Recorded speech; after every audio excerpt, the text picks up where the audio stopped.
umukuru w'igihugu mu bisanzwe wagira icyo bita intention politique. Intention politique rero ni nziza. Mugaragenda bibutse yuko kuva havugiye ngo yarifatiye ibibazo mu ntoki byo gwanya igiturire burya byaciye bihagarara. Ntibyahagaze kubera adashaka kubigwanya, oya nukubera ajejwe ibintu byinshi, ibintu bya obere ngo baraseze digitalization. Umukuru w'igihugu yabitubwiye wenyene Gitega n'ahandi. Umukuru w'igihugu mu bisanzwe wagira icyo bita intention politique. Intention politique rero ni nziza. Mugaragenda bibutse yuko kuva havugiye ngo yarifatiye ibibazo mu ntoki byo gwanya igiturire burya byaciye bihagarara. Ntibyahagaze kubera adashaka kubigwanya, oya nukubera ajejwe ibintu byinshi.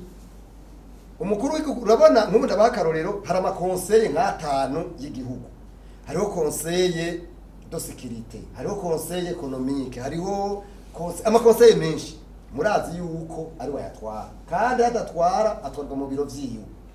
Twebwe rero dushaka ko byo fonctiona nka kujya kwa conseil uko conseil économique sijaho rikora. Umukuru w'igihugu abigire donc abari baha rapport hajeho icyo no kwita un comité indépendant nshobora gufata ingingo mugabo bayihereze umukuru w'igihugu mu byo bakorane mugabo ntawe ari wabitwara kuko avuze ngo abitwara nukuri bizoba bihagaze aho tuvugisha ukuri bizoba bihagaze kubera none nk'umuntu abakaroro ejo yari yipfuje yuko ari wabihagararira kuko twamye twumva yuko byagumye bisubira inyuma mu bisanzwe iki gitabo kiba cemejwe mu kwezi kwa gatatu cyangwa kwa kane mugabo murabona cemejwe mu kwezi kwa 12 kubera iki amakuru twari dufise nuko havugwa yuko umukuru gwe wenyine aza kuhibera kubera ari cyumviro ciwe kandi birumvikana mugabo kandi akavuga ati hari bikorwa byihuta ndiko ndakora bijanye no gushikiriza abastanderi n'abandi ati rero nivyahereje nzoca ndahaba mugabo yaraje umunsi wa mbere twari kumwe kandi vraiment byagenze neza yashikirije ivyumviro nabibabwiye nk'itangura igare ivyumviro vyiza mugabo bugira akabira cyafatirwa n'andi mabanga acaruka igishegera ciwe no mu kuvuga ijambo icegera ciwe yavuze ati umunwa ni jewe mugabo ijambo nijanye n'icubahiro umukuru w'igihugu.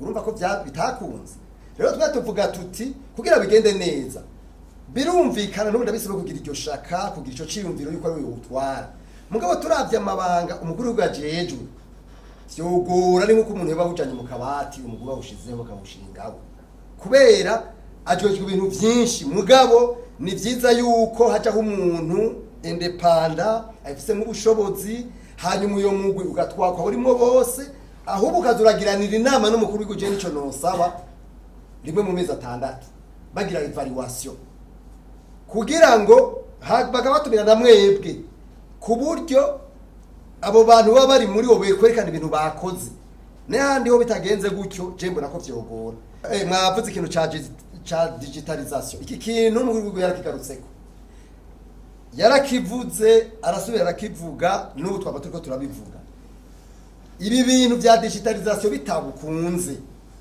nagenda babwire ko gwanya igiturire navyo bizogora kuko parmi mu bintu bifasha kugwanya igiturire ikintu cha digitalization kiri mu vya mbere mugabo jewe vraiment mu mbabarire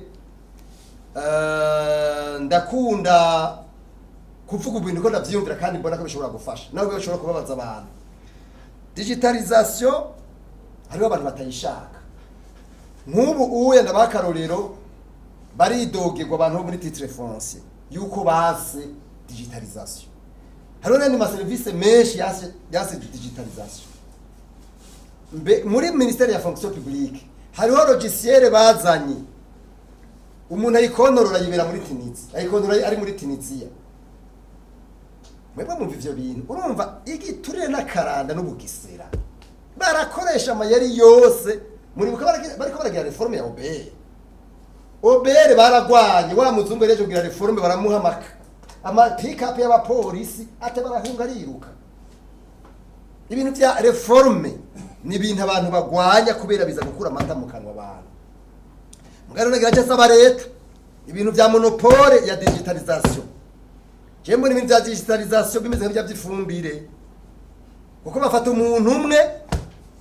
akaba ari usanga ari mu nzego z'igihugu atamahiganwa yabaye none ayo mafaranga babaha abayavuye biba byagenze gute? Kiwe n'umugenzi ndababwije ukuri mugabe igihugu nta muntu agira umugenzi ntibibaho. Eka ubikora n'umugenzi ndabisubiyemo mugabo bumva abantu bose batwara abagenzi banje bariko bagomba kununuza ibintu by'igihugu. Kiwe se shobora kuvyemera vraiment kuko igihugu kiradusumba twese. Iyo umuntu umwe atunze ntazokubaka abantu nze namwe niko ndavuga. Umuntu umwe atunze ntazotuma igihugu cyubaka amazu ya leta cyubaka ibitaro nibishoboka. Ibi bintu by'uko hari abantu baguma barondera gutunga bagahonyanga igihugu n'abanyagihugu ivyo bintu nibabikuremo. Ejo naravuze ibintu mbona baguma babinsubiza navuze yuko abantu bo muri leta bakwiye kureka kudandaza. Tukibona abantu badandaza none ngenda bisubiremo baba erega negana bitwa ko ariho rwasireze compatibility.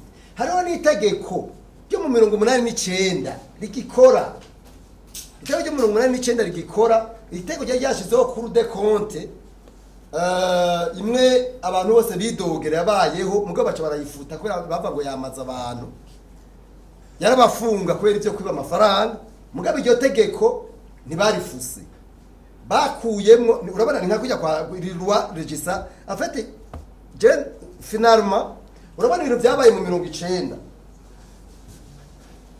byari itegeko ryitwa la loi regisa ibintu bya incompatibility gender rifise iryo tegeko nariravye n'ubu rirakora iryo tegeko ngenda bage ko rikora barabishako n'ama reference mugende muri iryo service ya registration muzosanga ama reference menshi gender rifise ibyo bintu byose. Iryo tegeko niryo rivuga ibintu by'ama incompatibility riravuga ko ata muntu wo muri leta aja kudandaza bariravuga ibintu byinshi. Hanyuma bununo munsi rabo bantu baguma badandaza atacamira abantu bo muri leta ugaca usanga nibo bari mu butare nibo bari mu isukari nibo bari mu ibi nibo bari muri biriya. None naje naravuze mbaje kibazo rero uyu muntu afise ibintu yinji aje kwitura amasoko ya leta amamiliyoni n'amamiliyari ese bizomukundira kweri kwaca ku rugamba ngo Rwanda ari nk'umusirikare cyangwa ari umupolisi waza gukingira azobanza kwiyumvira amatungo yiwe n'ivyo bazobanza gukingira. Hanyuma ikintu bita climat des affaires environnement des affaires nishoboka. Ibi bintu rero bya digitalisation burya nico gituma nibaza yuko urugamba turimo mwumva ko urugamba rwa twese. Hanyuma hari abantu benshi batariko baravyemera babihakana kandi aramaze kubivuga kenshi. Twebwe rero twese tugerageze twumve yuko igihugu ari twese. Abo bana ndabahakaruro kuyo logiciere yo umuntu ayigera ari muri Tunis mugabo ibintu bikama biyangara ibintu bya obere ngo baraseze digitalisation mukuru kumwe babitubwiye wenye n'igitega nahandi. Urumva rero ikibazo wabaje kirahambaye mugabo twese twumve ko ari urugamba tugomba kugira ku ruhande leta nibuza abantu bo muri leta bari kudandaza ico ni kimwe kuko usanga bari muri byo ari baca baronka mu masoko. Ega nizo za digitalisation niko bimeze mu mbabarire ndabivuga uko niko bimeze. Ntushobora gufata ikintu cy'igihugu ngo ufate umuntu umwe ega cyo bitera ishafa abantu ibyo bintu biratera ishafa abantu ugaca usanga umuntu nta umumvise mukuru bagishika ku butegetsi ngo hari umuntu yari yarose kontra y'imyaka 10 ayo kuronka amasoko ya leta kandi bije ya leta ariko umwaka ibyo inabwiye ibi by'amafumbire aho usanga umuntu umwe yaratuze gusumvya leta. Ibyo nibiki mu by'ukuri nibiki twese twumve yuko tugomba kuja mu bwato bumwe kandi mu bwato bumwe ntibizoshoho dushobora gutera imbere na gato ibi bintu bitabanje kurwana nibikunda.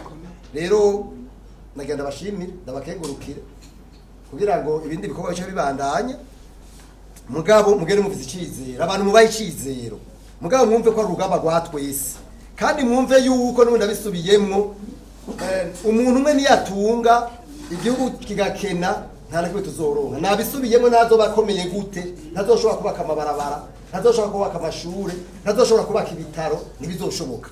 Umuntu umwe abagabo 5 10 bagusanga nibo ibintu by'igihugu ngo ni byabo ntibikunda ibyo bintu tubihagarike.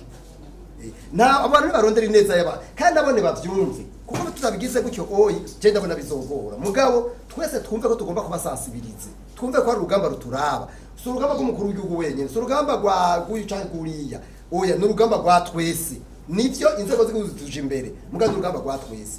Hanyuma hari ikintu nari nibagiye umukuru w'igihugu yavuze nibaza ko tugiye gufatira yaravuze ati hari abantu bari mu nzego z'igihugu bagenda bagara ugaca usanga umuntu yaronse ikibanza bonse baca bamubwira ngo yo ngo reka wogoroyesha ngo wogoroyesha akumva yuko ico kibanza aronse agiye kurya agiye kurya.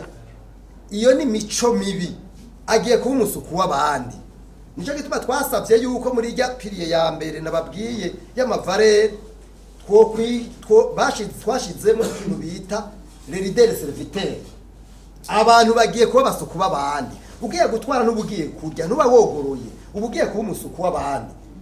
Hariho umuntu yabajije ikibazo ntari nishuye avuga ati mbega ko ama strategy message yabayeho byagenze ati mbega hari bihano ruhasha byateganijwe miyo noze barabivuze bavuze bati n'umukuru yarabivuze n'abandi barabivuga bavuze bati harabavuga bati igihano cyo kubabamba nico garuka kubera kuko mu bushiro ngo barasira kuri stade abanyoni atariko umwe kandi namubonye wanabishije cyumviro ngahe yarahari yagishije igitego yavuze ngo abanyaguru komba amazi erega igisuma bamwimye intebe mu bantu erega bariko baratubuza erega umuntu agigiturira kiba amafaranga aba yumvire nk'umuntu abujije ko abantu biga mu ishuri erega abakuye ubwenge muba ugwaruka rwose ubuguyisha erega igiturire kiri mu bintu bituma ugwaruka rudashobora gutera imbere rudashobora kubaho bidakunda.